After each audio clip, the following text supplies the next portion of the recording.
Hi, I'm Eric, I film on my phone, and welcome to another video. Today we're going to be listening to Chromatica again. It's been like one of the most popular albums out there since it came out a couple months ago, and I listened to it the day it came out, and then I listened to certain songs again that I remember really liking the first time, but I really haven't gone back and listened to it in its entirety, and I realize I probably should because some songs have grown on me a lot more than before. So I just should. So over here are all the songs that are on the album. So songs that have the two asterisks are ones that I remember really well and I really like them. Ones with 1 star are ones I either like okay or I like them when I heard it and then I don't remember what it sounds like or I haven't really played it since then. And then ones without an asterisk are the ones that I'm like, at least on my first listen. With that, we're going to get into the album. So track number 1 is Chromatica I, which will then follow into track number 2, Alice. I'm gonna just like let it play just into it because I know those transitions are kind of everything.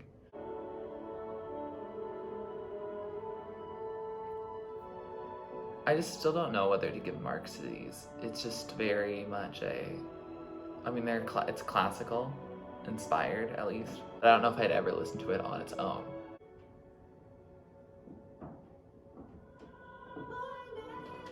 Okay, that transition was so much better than I remember it being.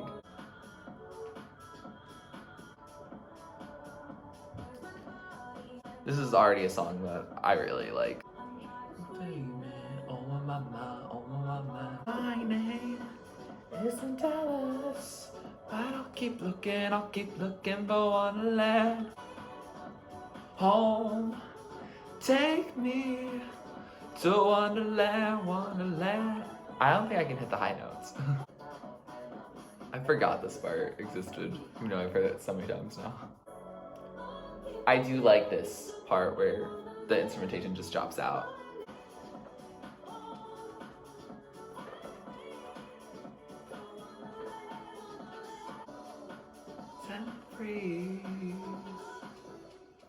So that was Chromatica I and Alice, and I have to say, Chromatica I, it's nice, and I like the transition into it, but like, it's not something I'm going to ever listen to on its own. It just isn't. I don't know why. But Alice, a bop, just a bop and a half, and I just really like it. I really like the illusion of Alice in Wonderland and how she's still looking even though her name's not Alice. And I don't know how people who are named Alice will think of this song, but as someone who's not named Alice, I'm still looking for Wonderland, so it's kind of relatable and a bop at the same time. Track number 3 is Stupid Love. I've heard this several times. Obviously, it was the lead single. And there's definitely parts of it that I really like and parts of it that I don't like, but then all those parts change every time I listen to it. So let's see how we feel about it today. Like, I don't think I like this intro, but I don't know what it is about it. If I don't open the door. I love that line. Down, get down, get down, get down. Look at me, freak out, freak out, freak out, freak out. Look at me now. I want your stupid love. This feels like a summer jam. Like, I don't think I liked it when it was a spring jam because I don't think it really works with that. Take me from the chains. My favorite cinematic moment in the music video is that shift. Freak out, freak out, freak out, freak out. Look at me. Get down, get down, get down, get down. Look at me. I love this pre-chorus. I do love the message of this song. It's like, you know, falling in love with someone and you're like, oh, this is so stupid, rationally speaking, but hard. Sorry, I want your stupid love. Hiya, hiya, I want your stupid love. That drop and that lead in, perfect.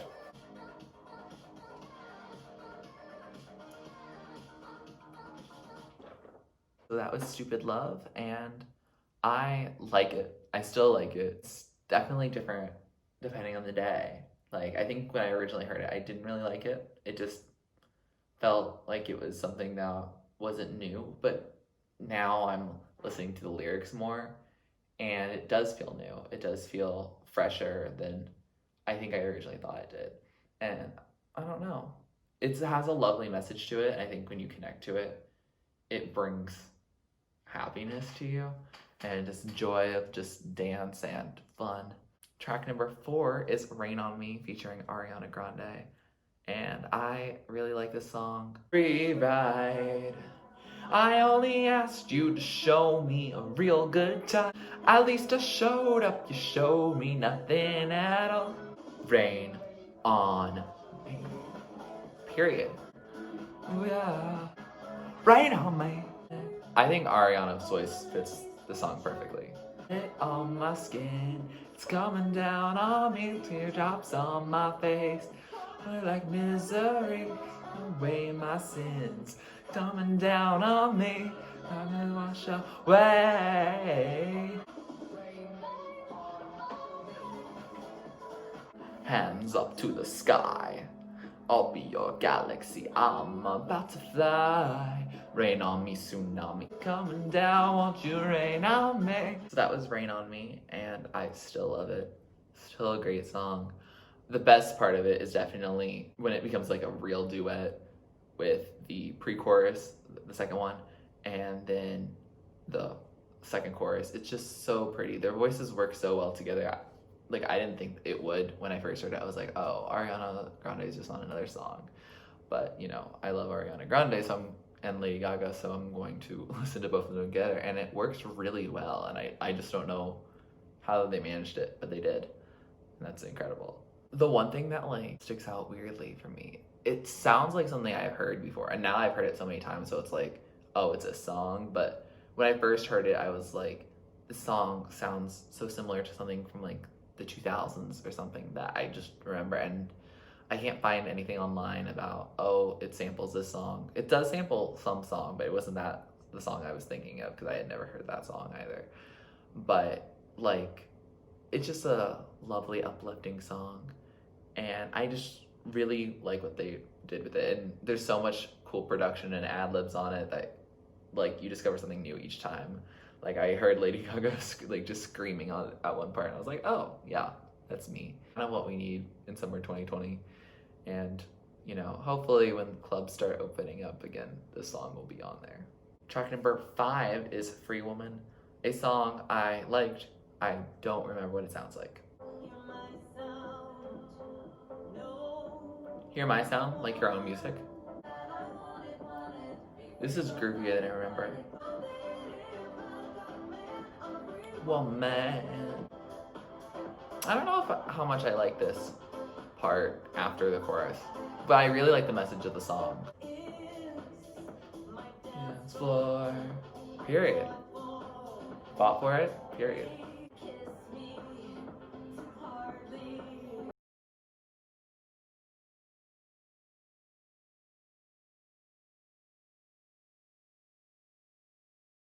Chorus with this ad-libs.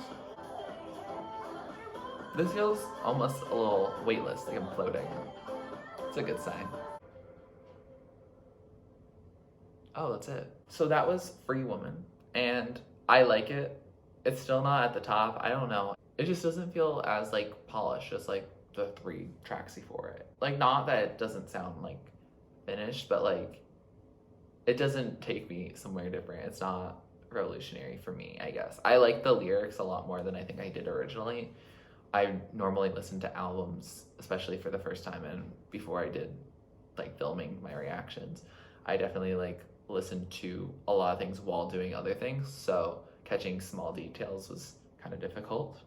And so it's good now that I'm doing that, because I am noticing some more details. But the details on this song just weren't as much. It's still a good song, definitely. Still, like, yes, Queen and all that, but it's not a Rain on Me or Alice kind of level. Track number 6 is Fun Tonight, a song that's probably where Free Woman's at. Like, I liked it, but I don't remember what it sounds like.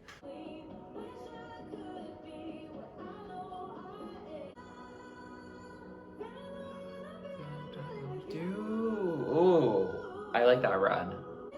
Okay, where are we going?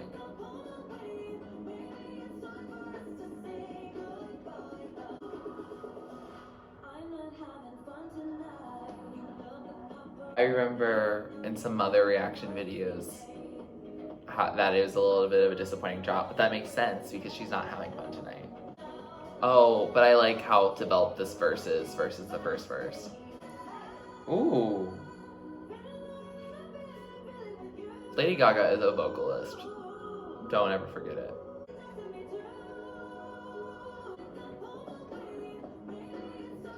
I like that percussion. I'm not having fun tonight. Oh, there you go.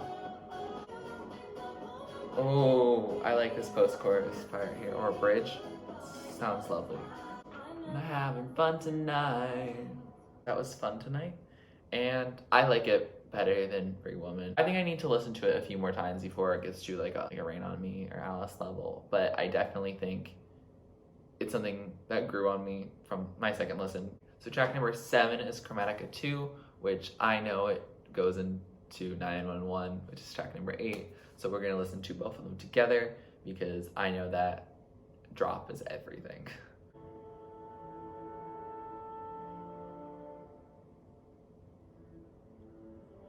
Like this feels like something I did in orchestra. Just instrumentals I just don't normally listen to on their own. Though I like this a lot better. This, anytime its instrumentation is faster, it's lovely. I love that drop. It's everything. No choice. Can't see me cry. Can't see me cry. This is the end. Ooh, my biggest enemy is me. Papa 911. See me cry. Can't see me cry. Never again. Build and drop. Biggest enemy is me ever since day one. Pop a 911, then pop another one. You know, this is about medication, which is not a relatable subject for me, but it's still such a fun and catchy song for me. Even though it's the sad lyrics. There's a lot of sad lyrics with some lovely, happy production. Enemy is me, Papa 911. My biggest enemy is me, Papa 911. My biggest enemy is me ever since day one. Papa 911, now another one. And this outro is so good too. That was Chromatica II and 911. And I really like Chromatica II, the second half of it. I know it's only 42 seconds, but like the second half when it starts to pick up, and then obviously that shift into 911, so great.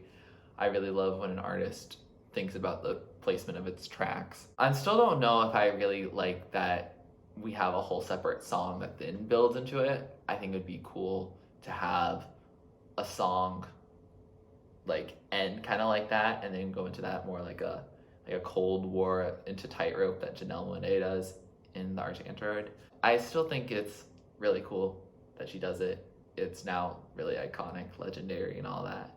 911 is probably one of my favorite songs on the album, maybe my favorite song on the album. It's just a bop. Like, it's not too in your face, but it's also not too like quiet. Like, there's a lot to unpack in it, and I still probably haven't figured out the whole message of it, but I think it's still a song that you can kind of get the idea from it from the first time, and then you can just groove to it and, you know, be dancing but still super sad at the same time. Track number 9 is Plastic Doll. This is a song I had to mark, but I can't remember what it sounds like. Okay, this sounds like Marina's Blue from her Fruit album. Am I your type? I'm not your plastic doll. This feels like a 2020 version of Barbie Girl. Me, it just hurts me. So that was Plastic Doll, and I still like it, I think. Yeah, I do. It sounds like amalgamations of songs that I feel like I've heard before, both message-wise and sonically. Track number 10 is Sour Candy with BLACKPINK. I like this song. The fact that this is less than 3 minutes is kind of criminal. So sweet, then I get a little angry, yeah. Sour candy. I've only heard a little bit of BLACKPINK before this song, and I've liked everything that I've heard from them. And I really should just get into them more. If you want to fix this, let's break up here and now. Iconic. I feel like this production's a little bit more minimal and a little more mellow and less in your face, and I really like that. Come unwrap me if you give me time. Thank you for your love. Yeah, yeah, yeah, yeah. I love the yas. Very intentional placement of yas, and it works really well. So that was Sour Candy, and I really like it. And yeah, I think originally I was like, oh, this is like not as like in your face, because when I think of BLACKPINK, I think of do do do do do and Let's Kill This Love, songs that are very bombastic and very dramatic. And yeah, this song is not as dramatic, so BLACKPINK can do it all. Good for them. I really need to listen to more BLACKPINK. Give me some recommendations down below with that. It's just a fun song, and I think actually the message to it kind of ties really well with Plastic Doll, actually, about trying to have emotions for someone and showing it, but you know, you've been hurt before, and so you don't want to get played with. So I think they're kind of like a little bit two different versions of that same sword, where Plastic Doll's much more like, please don't hurt me, and then it's like, oh, if you guys give me time, then I can maybe be with you. Track number 11 is Enigma, and I've listened to this song several times. I really like it. So let's get into it and just vibe. Also, is anyone gonna tell me why all these songs are so freaking short? Like, I get that it's a streaming age or whatever, but like, please give me some 4 minutes that are glorious. Just a sigh. Stream Dua Lipa's Hallucinate. We could be lovers, even just tonight. We can be anything you want. I think my favorite Gaga is when she's really belting out the lyrics, because she can do that, and I don't think a lot of artists really do, and it's really impressive. Like, this chorus probably hits the hardest on this album. I'll be your Enigma. I'll be your Enigma sounds so much like the I Want Your Stupid Love, but in a good way. Like, it's almost like a little bit of a callback. And they have really similar things, and the drops are so different too. This bridge is fun.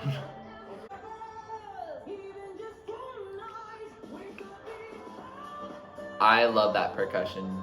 Y'all know by now that I like percussion. I'll be your Enigma. I also really like the stutter on her I'll be your Enigma. I think it hits rhythmically really nicely, and as someone who dealt with the stutter for a long time and still deals with it a little bit, it's really nice. So that was Enigma, and my only complaint is that it's too short. I like it. It sounds lovely. I do wonder, like, people have been talking online about Enigma by Lady Gaga and then Hallucinate by Dua Lipa. You know, they came out like 2 months apart, and they have that really high note go right before their chorus, and it's just like so interesting that two different artists like had this at the same time. Like, is it a coincidence? Who knows? We don't know. I really enjoy the song altogether. I'm not being like, oh, Lady Gaga or Dua Lipa plagiarized on the other. No, we don't do that. Any song where Lady Gaga's belting out a lot of lyrics, it just sounds so good. That's like such a great voice that she has with that. Track number 12 is Replay, and I've been wanting to replay this for a while, but I've only listened to it once, but it does have a mark, and I'm excited to hear it again.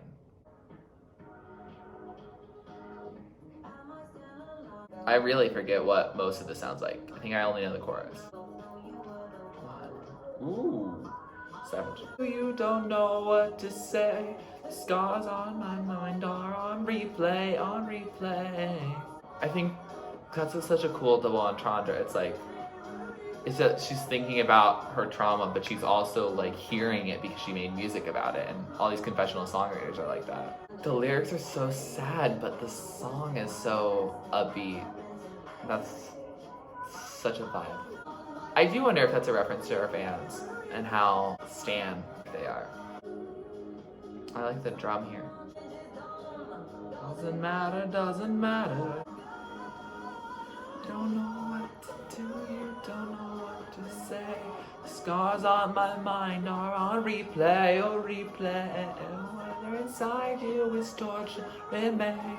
Scars on my mind are on replay, replay. Ooh.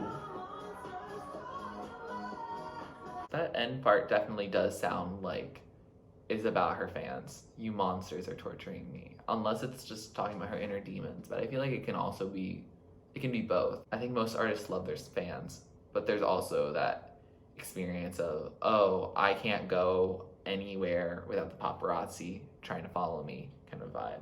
There's definitely that two-way street that exists. And so I think Gaga's making an important point that I don't think a lot of musicians, at least within their music itself, really talk about. So track number 13 is Chromatica III, which then go into track number 14, which is Sine from Above featuring Elton John. Sine from Above is one of the couple songs that I didn't actually have on Mark II originally, so we'll see if that changes.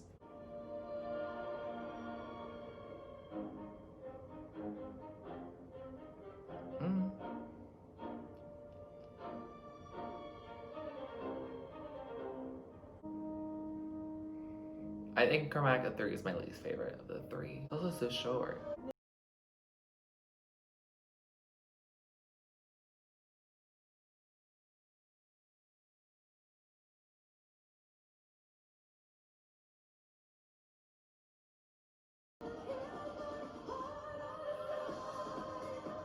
The song is so not dance pop before it gets to this, and so I don't know how I feel about it.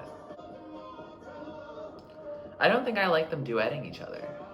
I think Elton John has such a great voice, especially for this song right here.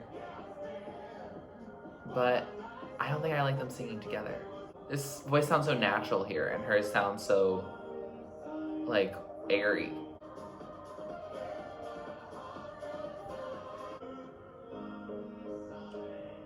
Like, I like him, this part right there.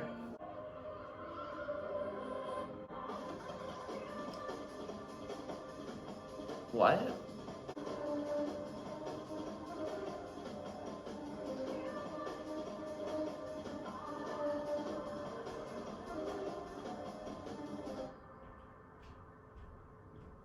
So that was Sine from Above with Elton John, and that's definitely my least favorite song on the album so far. And I don't know, it's just, it doesn't pick a lane. Like, it just sounds, it sounds like, oh, we're gonna do kind of a ballad, and then it becomes dance pop, and then it does this really fast thing at the end, which makes it impossible to dance to.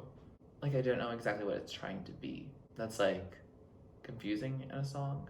There are times where songs can morph over time, but I just felt like all of these were very sudden. Track number 15 is 1,000 Doves, a song that I put in Mark II, but I don't remember what it sounds like. 4 on the floor.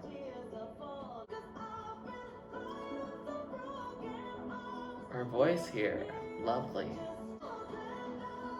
1,000 doves. The rhythm sounds kind of similar to Sour Candy, actually. Come unwrap me.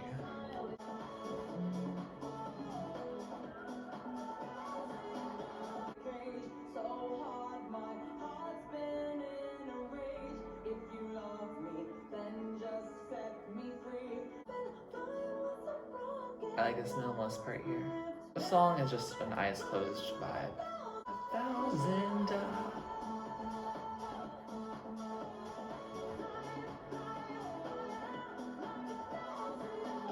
That was 1,000 Doves, and I still like it. Still think I still have gotten the full message of it because I've only listened to it a couple times. I think it's a good song. Definitely some good work from her. Track number 16, last track on this album, Babylon.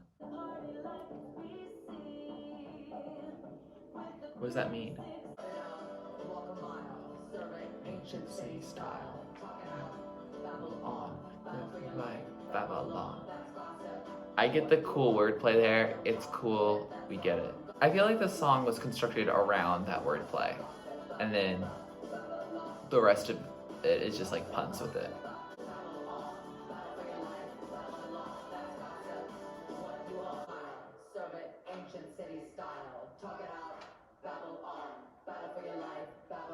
That was Babylon, and it was a song that didn't have a mark before, and I don't think it's gonna have a mark again. I know a lot of people really like this song, but for me, like, it's like creative in that like one word play, and then she makes it also about like, oh, the haters are gonna hate and all that stuff, and like let's just live and let's just dance.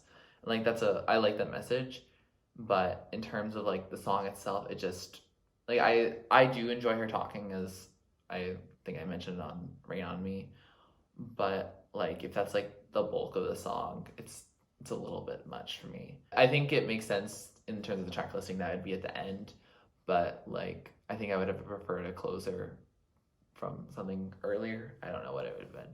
That brings us to the end of this album, and I thought that more of my opinions would change, but not really. I think I've just listened to enough reactions and listened to my faves enough that I'm like, yeah, I kind of know where things are gonna go.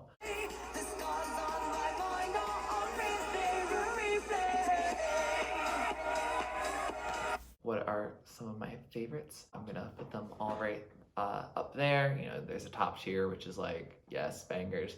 There's the middle tier, which is songs I like and I still put on my playlist. And then there's the bottom tier. And as of recording this video, I still don't know where I'm putting Chromatica I, 2, and 3 because I just don't know, because I don't really listen to a lot of instrumental stuff on their own anyway. So then should I take that out of the ranking entirely? It's just confusing for me trying to do ranking in my spreadsheet. So let me know what you think about that. I guess that brings us to other closing thoughts.